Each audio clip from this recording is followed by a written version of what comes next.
Drop it.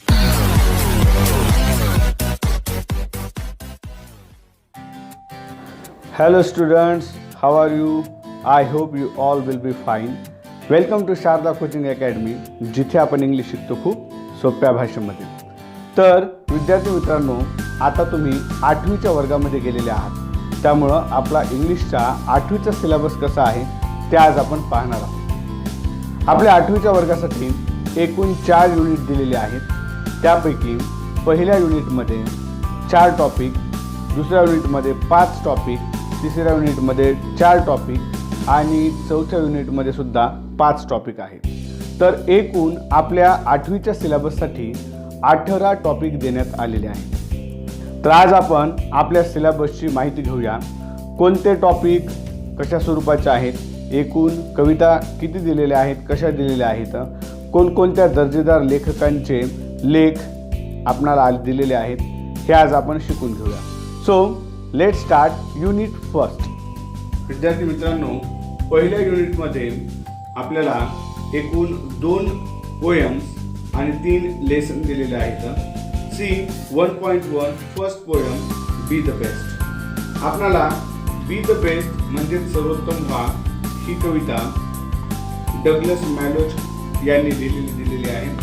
तर मग Douglas मॅलोच कोण आहेत? तर The poet of this poem, Douglas Malloch, is a famous American poet, short story writer. ह्या कवितेचे लेखक डगलस मॅलोच हे एक प्रसिद्ध अमेरिकन पोएट म्हणजेच अमेरिकन कवी आणि शॉर्ट स्टोरी रायटर म्हणजेच लघुकथा लेखक आहेत. He was born in among the forest and near a farmhouse. त्यांचा जन्म अमेरिकेमधील जंगल आणि शेतांमध्ये झालेला होता. त्या परिसरामध्ये ते वाढलेले आहे. मग ही पोएम काय सांगते आपल्याला? तर the poem tells us that we should always try our best. ही कविता आपल्याला सांगते की आपण नेहमीच आपले सर्वोत्तम प्रयत्न करायला पाहिजेत आणि success doesn't depend on one size or looks. की यश कुणाच्याही शारीरिक कमतरता किंवा शारीरिक उणीवा किंवा एखाद्याच्या श्रीमंतीवर किंवा कोणत्याही चांगल्या रूपाने मिळत नसतं. But whatever one does he must do it well. तर एखाद्या व्यक्ती जे काही करत आहे ते जर त्याने अतिशय उत्कृष्टपणे केलं तर त्याला नक्कीच यश मिळत असतं. Now see the second topic of first unit, that's Androcles and the lion. आता हा जो दुसरा टॉपिक आहे अँड्रोक्लिस अँड द लॉयन, ही एक स्टोरी आहे. हा लेसन म्हणजे एक प्राचीन कथा आहे. The story tells us how good deeds never go waste. ही गोष्ट आपल्याला सांगते की आपली सत्कार्य, गुड डीड्स म्हणजे आपली सत्कार्य कशा पद्धतीने वाया जात नाही. ह्या पाठामध्ये अँड्रोक्लिस अँड द लॉयन या पाठामध्ये एका अँड्रोक्लिस नावाच्या गुलामाची गोष्ट सांगितलेली आहे. गुलाम मीन्स नोकर, जो प्राचीन काळी एका राजाचा, एका मोठ्या व्यापाऱ्याचा गुलाम होता आणि तो जंगलामध्ये जखमी झालेल्या एका सिंहाला वाचवतो. तर तो सिंह आणि अँड्रोक्लिस यांच्यामध्ये मैत्रीचं घट्ट नातं निर्माण होतं आणि जेव्हा अँड्रोक्लिस अडचणीत येतो त्यावेळेस त्याला तो सिंह वाचवतो. Now see the third topic, that's a poem, trees are the kindest things. आपल्याला तिसरा टॉपिक म्हणजेच ही एक पोएम दिलेली आहे, ज्याचं नाव आहे trees are the kindest things. म्हणजेच वृक्ष हे सर्वात दयाळू असतात. The poem is written by Harry Behn. ही हॅरी बेहन नावाच्या कवीने लिहिलेली कविता आहे. The poet showed us how trees help us in many ways. या प्रस्तुत कवितेमध्ये हॅरी बेहन यांनी सांगितलेलं आहे की वृक्ष आपल्याला कशा पद्धतीने मदत करतात. Trees are always helpful for animals, mankind and birds. वृक्ष प्राण्यांसाठी, मानवजातीसाठी आणि पक्ष्यांसाठी सुद्धा खूप मदतगार असतात. ते आपल्याला अन्न, वस्त्र, निवारा सगळ्याच गोष्टी देत असतात. Next, the fourth topic of first unit is Miss Slippery. आपल्या पहिल्या युनिटचा चौथा टॉपिक आहे मिस स्लिपरी. ही एक गोष्ट आहे जी पोपटी हिरानंदानी नावाच्या सिंधी लेखिकेने लिहिलेली आहे. या टॉपिक मध्ये सायली नावाच्या मुलीची एक कथा आहे. And the girl Sayali is very afraid of her parents and her friends. She is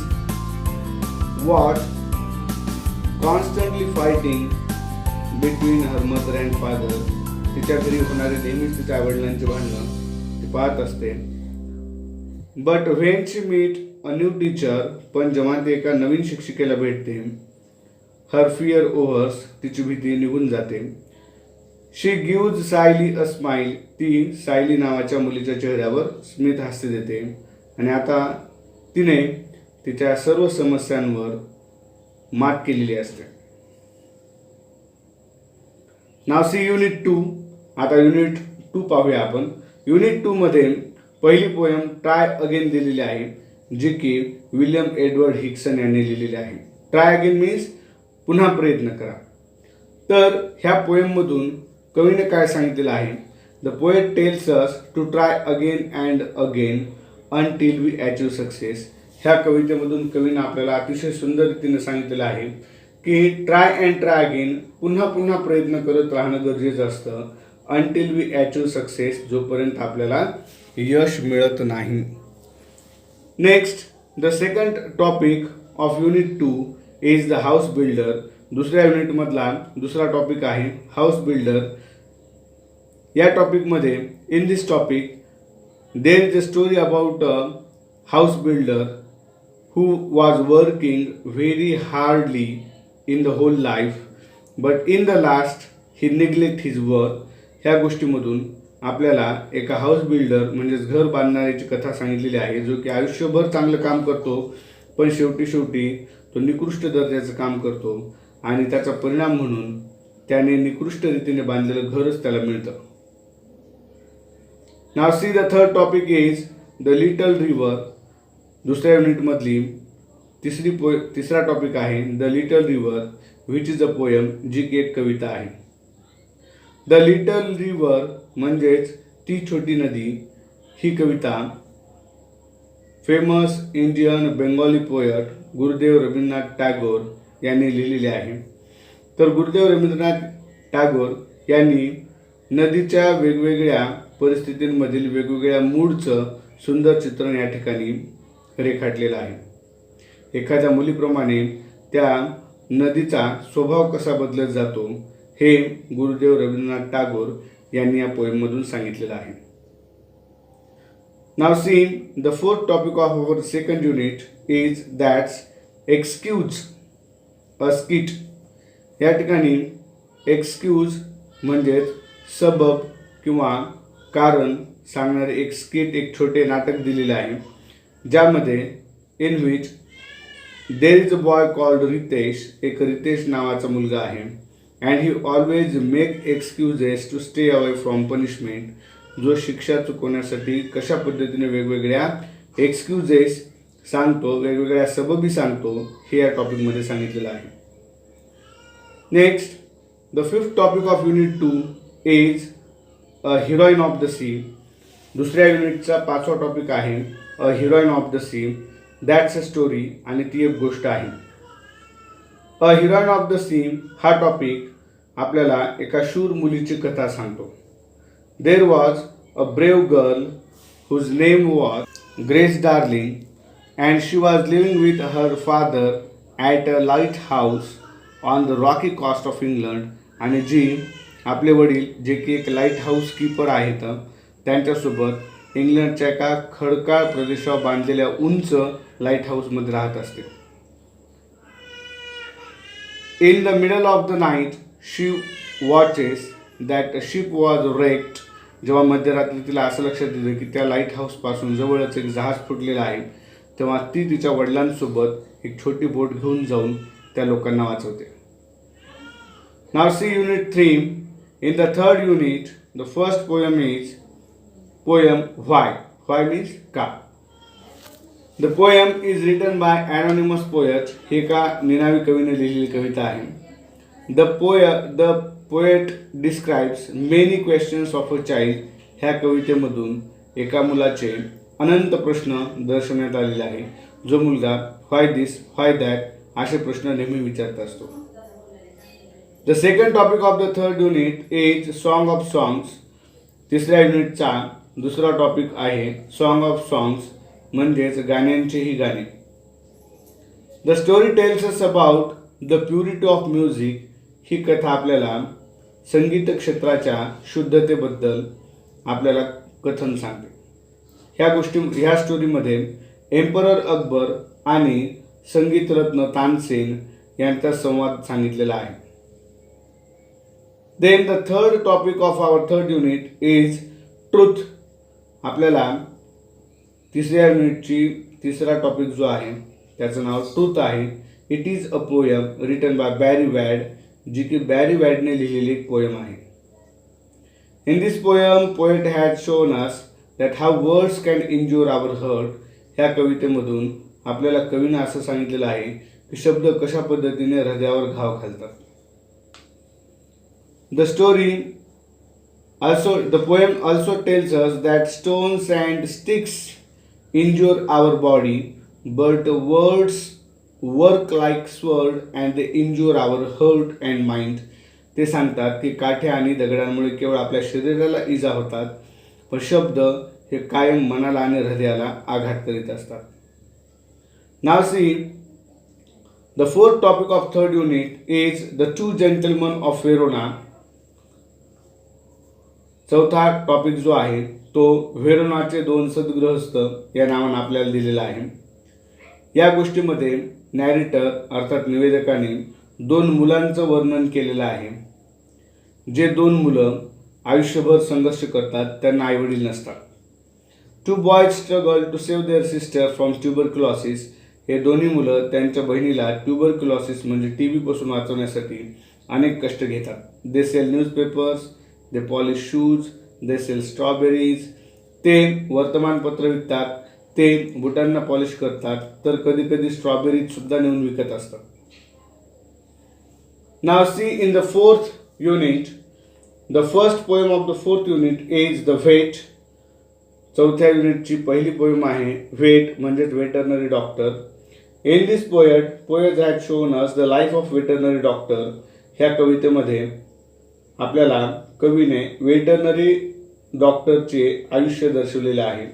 how his patients are different and how he want to serve their various patients. आणि त्यांचे पेशंट्स कसे वेगळे असतात आणि त्यांना कशा पद्धतीने वेगवेगळ्या प्राण्यांना सेवा द्यावी लागते. नाव the second topic of the fourth unit is PV Sindhu and icon. आपल्याला चौथ्या युनिटमध्ये दुसरा टॉपिक जो दिलेला आहे तो आहे PV Sindhu and icon. In this topic writer has told us how she struggled and achieved silver medal in Olympics. कशा पद्धतीने PV सिंधू यांनी लहानपणापासून संघर्ष केला आणि ऑलिम्पिक्समध्ये सिल्वर मेडल कशा पद्धतीने मिळवलं. The third topic of the fourth unit is golden chain. चौथ्या युनिटचा तिसरा टॉपिक गोल्डन चेन आहे. That is a poem written by Helen Steiner Rice. जी की हेलन स्टेनर राईस यांनी लिहिलेली एक उत्कृष्ट कविता आहे. The poem tells us that how strong is the bond of friendship. ही कविता आपल्याला सांगते की मैत्रीचं नातं किती घट्ट असतं बरं. Then the fourth topic of the fourth unit is the unsinkable ship. त्यानंतर चौथ्या युनिटचा जो चौथा टॉपिक आहे तो आहे द अनसिंकेबल शिप. या अनसिंकेबल शिप मीन्स कधीही न बुडणारे जहाज.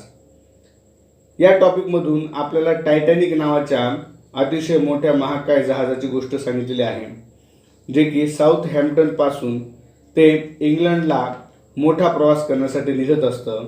पण रस्त्यामध्ये जेव्हा प्रचंड मोठी बर्फाची शिळा त्या जहाजावर आघात करते, म्हणजेच ते जहाज त्या शिळेवर आघात करतं, त्यावेळेस ते जहाज मोडतं आणि त्या जहाजामधले अनेक प्रवासी बुडून मृत्युमुखी पडतात. The last topic of the fourth unit is Festival of North East India. शेवटचा टॉपिक चौथ्या युनिटचा आहे festivals of north east India.